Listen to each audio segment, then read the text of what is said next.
Critical approaches are used to help understand the culture around us. Old historical criticism is an approach used to interpret text. This comes in handy often, especially when interpreting important texts like the American Constitution or from ancient religious works. This involves looking at the subject as you would if you were there when it was written, making yourself a part of the culture of the time. The following are examples of how old historical criticism can be used. Mark Twain created the text Huckleberry Finn, first published in the United Kingdom in 1884. The text Huckleberry Finn, Mark Twain brings together a white young male and an older black male by the names of Jim and Huckleberry Finn. Jim is a runaway slave who helps Huckleberry Finn down the Mississippi River.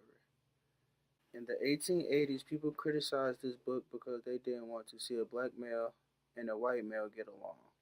Now, in the 20th century, this book is criticized by the language. For example, nigger is thrown around so many times that this book isn't allowed in many classrooms, or some students have to get permission slips from their parents.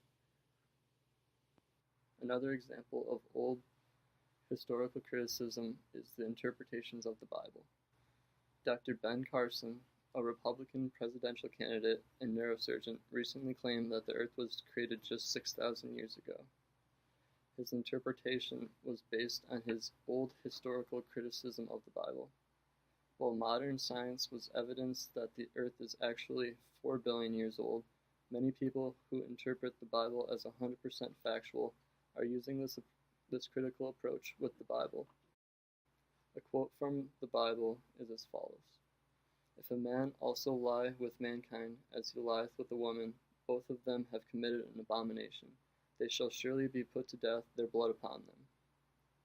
During the recent Supreme Court cases, this part of the Bible was referenced using the old historical criticism.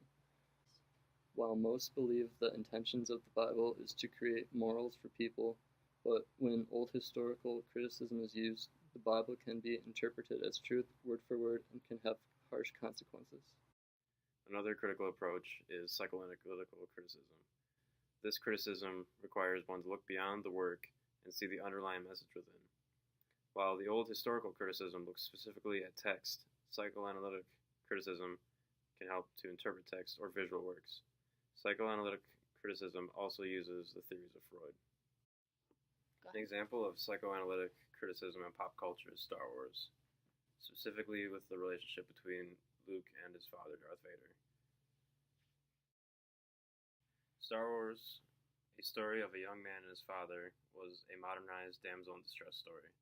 The male hero was saving a princess from a dark power. This film also has a lot of symbolism relating to World War II and Nazis hidden throughout the motion picture. But just by watching the movie casually, you wouldn't notice much of this stuff. You have to look past the film itself and into its meaning. Another example of psychoanalytic criticism can be used in Grant Wood's famous painting, American Gothic. You see a man and a woman standing in front of their home. By using psychoanalytic criticism, you can go much deeper into this artwork. The woman in the painting is standing behind the male, showing that she holds no power. She doesn't look forward, but at something in the distance. She would rather be there than here with her partner.